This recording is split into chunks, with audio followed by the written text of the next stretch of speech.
महिला राखवा करन दी तैयारी च भारत की सरकार है। 2029 ਦੀਆਂ ਇਲੈਕਸ਼ਨਾਂ महिला राखवा करन ਨੂੰ ਮੁੱਖ ਰੱਖ ਕੇ ਲੜੀਆਂ ਜਾਣਗੀਆਂ। कैबिनेट ਵੱਲੋਂ ਮਨਜ਼ੂਰੀ ਦਿੱਤੀ ਗਈ है। देश के पीएम नरेंद्र मोदी का सब तो बड़ा बयान है, महिलावां की प्रतिनिधिता बड़ी जरूरी है। देश के पीएम कहते हैं कि महिलावां की प्रतिनिधिता बड़ी जरूरी है। पीएम मोदी महिलावां की भागीदारी का जिक्र कर रहे हैं कि जेकर महिलावां की भागीदारी होएगी तां ही लोकतंत्र मजबूत होएगा। महिलावां की भागीदारी शासन की गुणवत्ता में वाधा करेगी। दरअसल नारी शक्ति का जिक्र किया गया कि नारी शक्ति के दम से विकसित भारत होर ज्यादा मजबूत बनेगा। 2029 के विच 800 के करीब संसद दी सीटां हो सकती हैं। इस वेले की सब तो बड़ी खबर आ रही है पार्लीमेंट सीट्स नूं लैके, जिथे लिमिटेशन जिहड़ी है वो 2026 के शुरू हो जाएगी। जिहड़ियां सीटां दी वंड ने वो इस कदर हो जाणगियां ਜਿਹੜੀਆਂ 545 और 800 तक पहुंच सकदियां ने, क्योंकि नवीं पार्लीमेंट दे विच जिहड़ा सीट स्ट्रक्चर बनाया गया सी 800 तो 900 के हिसाब नाल बनाया गया। 2029 की लोक सभा इलैक्शन 800 सीटां नूं मुख रख के लड़ी जाएगी, यानी कि पूरे देश विच 800 सांसद होणगे। 800 के करीब जिहड़ियां सीटां होणगियां, 250 सीटां औरतां दे लई रिजर्व हो सकदियां ने। सब तो वड्डा प्लस पॉइंट है कि 278 सीटां दा असीं जिक्र कर रहे हां कि संसद विच औरतां नूं राखवाकरण दिता जाएगा। 2029 के लिए यह गल तय हो गई है कि हुण 800 सीटां जिहड़ियां होणगियां, यानी कि पहला 545 का अक्सर जिक्र असीं करदे सी 543 + 2, पर हुण यह गल जिहड़ी है वो दसनी बड़ी जरूरी है कि हुण 800 सीटां होणगियां, भाव के देश के वख-वख कोनियां तो 800 लोक सभा सीटां तो सांसद जित के लोक सभा दे विच जाणगे। उस तो बाद की कुछ खास प्रक्रिया रहेगी, तो खास करके इंटरस्टिंग चीज़ की है कि महिलावां दे लई हुण सीटां जिहड़ियां वो रिजर्व होणगियां, यानी कि लोक सभा खेतर ने जिहड़े खास करके जिस तरीके नाल पंजाब दे विच 13 सीटां ने, तां सुभाविक गल है जे पूरे देश दे विचों सीटां वधियां पंजाब दे विच भी सीटां वधणगियां। की ये सीटां 22 तो 25 तां नहीं हो जाणगियां? बहुत बड़ा सवाल रहेगा, क्योंकि 13 सीटां पंजाब दे विच लोक सभा दियां ने।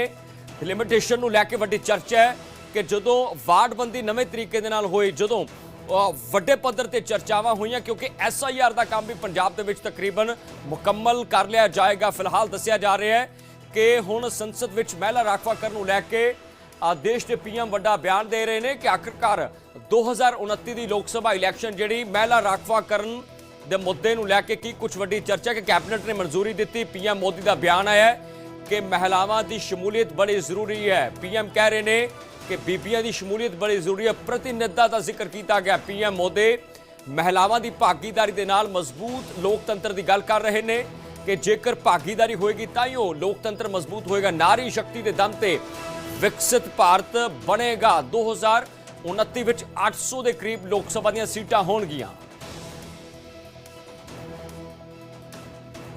माताओं, बहनों, बेटियों से एक बात करना चाहता हूं।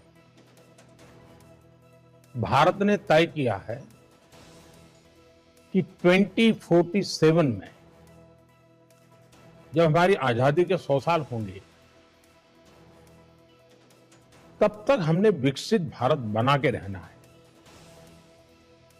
लेकिन मेरे 2-2.5 दशक के सरकार के मुखिया के रूप में जो मेरे अनुभव है, उस अनुभव के आधार से मैं कह सकता हूं कि हमें विकसित भारत का लक्ष्य हासिल करना है, तो हमें हमारी मातृशक्ति को, हमारी नारी शक्ति को, उनके पूर्ण सामर्थ्य का राष्ट्र के विकास में जोड़ना ही होगा। हमने कुछ वर्ष पहले नारी शक्ति वंदन अधिनियम पारित किया था और सभी राजनीतिक दलों ने सहमति से किया था, और सबकी इच्छा है कि 2029 में जब लोकसभा के चुनाव होंगे, तब हमारे देश की नारी शक्ति को जनप्रतिनिधि के रूप में लोकसभा में, विधानसभाओं में 33% स्थान मिलना ही चाहिए। पिछले कुछ दिनों से हम सभी राजनीतिक दलों से बातचीत कर रहे हैं। ज्यादातर दलों ने समर्थन भी दिया है। एक बहुत ही सकारात्मक माहौल दिख रहा है।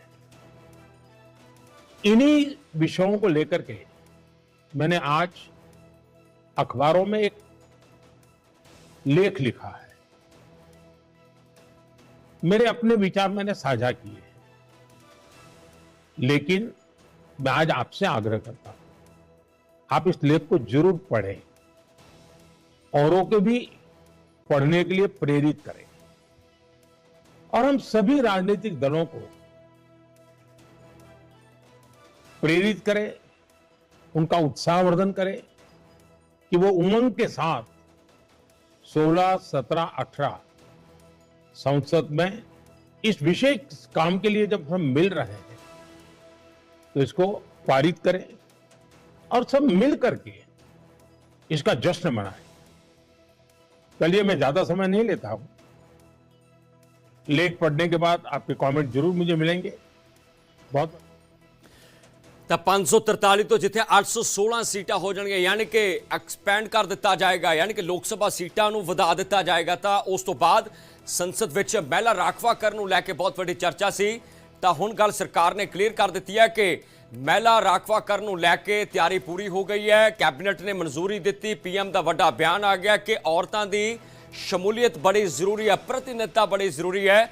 ਮਹਿਲਾਵਾਂ ਦੀ ਭਾਗੀਦਾਰੀ ਦੇ ਨਾਲ ਹੀ ਲੋਕਤੰਤਰ ਮਜ਼ਬੂਤ ਹੋਏਗਾ। ਮਹਿਲਾਵਾਂ ਦੀ ਭਾਗੀਦਾਰੀ ਜੇਕਰ ਹੁੰਦੀ ਹੈ ਤਾਂ ਇਸ ਨਾਲ ਸ਼ਾਸਨ ਦੀ ਗੁਣਵੱਤਾ ਵਿੱਚ ਵਾਧਾ ਹੋਏਗਾ, ਯਾਨੀ ਕਿ ਪੰਜਾਬ ਦੀਆਂ ਸੀਟਾਂ ਵੀ ਵਧਣ ਜਾ ਰਹੀਆਂ ਨੇ। ਜੇਕਰ 543 ਤੋਂ 816 ਦਾ ਅੰਕੜਾ ਹੋ ਰਿਹਾ ਹੈ ਤਾਂ ਕਿਤੇ 13 ਦੂਣੀ 26 ਤਾਂ ਨਹੀਂ ਹੋ ਜਾਏਗਾ? ਇਹ ਵੀ ਬਹੁਤ ਵੱਡਾ ਇੱਕ ਸਵਾਲ ਰਹੇਗਾ। ਸੁਭਾਵਿਕ ਗੱਲ ਹੈ ਕਿ ਪੰਜਾਬ ਦੇ ਵਿੱਚ SIR ਚੱਲ ਰਹੀ ਹੈ, ਪੰਜਾਬ ਦੇ ਵਿੱਚ ਜਨਗਣਨਾ ਡਿਜੀਟਲ ਤਰੀਕੇ ਦੇ ਨਾਲ ਚੱਲ ਰਹੀ ਹੈ। ਡਿਲੀਮਿਟੇਸ਼ਨ ਨੂੰ ਲੈ ਕੇ ਬਹੁਤ ਵੱਡਾ ਸਵਾਲ ਹੈ ਕਿ ਜਿਹੜੇ ਲੋਕ ਸਭਾ ਹਲਕੇ ਨੇ ਉਹਨਾਂ ਦੀਆਂ ਹੱਦਾਂ ਕਿਸ ਤਰੀਕੇ ਦੇ ਨਾਲ ਜਿਹੜੀਆਂ ਉਹ ਮਾਪੀਆਂ ਜਾ ਰਹੀਆਂ ਨੇ, ਕਿਉਂਕਿ ਇਹ ਅਨੁਮਾਨ ਜਿਹੜਾ ਸੁਭਾਵਿਕ ਤੌਰ ਤੇ ਹੈ ਕਿ ਲੋਕ ਸਭਾ ਹਲਕੇ ਦੇ ਵਿੱਚ 13 ਤੋਂ 15 ਲੱਖ ਦੀ ਜਿਹੜੀ ਆਬਾਦੀ ਹੈ ਉਹ ਹੋਣੀ ਸੁਭਾਵਿਕ ਹੈ। ਪਰ ਦਿਨੋ ਦਿਨ ਆਬਾਦੀ ਦਾ ਵਧਣਾ, ਵੱਡੀ ਗਿਣਤੀ ਦੇ ਵਿੱਚ ਜਿਹੜੀਆਂ ਵਿਧਾਨ ਸਭਾ ਸੀਟਾਂ ਨੇ ਉਹਨਾਂ ਦੇ ਵਿੱਚ ਵੀ ਇਜ਼ਾਫਾ ਹੋ ਸਕਦਾ, ਕਿਉਂਕਿ ਜੇ ਲੋਕ ਸਭਾ ਸੀਟਾਂ ਵਿੱਚ ਵਾਧਾ ਹੋਏਗਾ ਤਾਂ ਸੁਭਾਵਿਕ ਗੱਲ ਹੈ ਕਿ ਵਿਧਾਨ ਸਭਾ ਸੀਟਾਂ ਤੇ ਅਸਰ ਪਏਗਾ, ਇਲਾਕੇ ਵੰਡੇ ਜਾਣਗੇ। ਭਾਵ ਕਿ ਹੋ ਸਕਦਾ ਕਿ ਰੇਡੀਅਸ ਦੇ ਮੁਤਾਬਕ, ਯਾਨੀ ਕਿ ਰੇਸ਼ੋ ਦੇ ਮੁਤਾਬਕ ਇੱਕ ਫਾਰਮੂਲਾ ਤਿਆਰ ਕੀਤਾ ਜਾਏ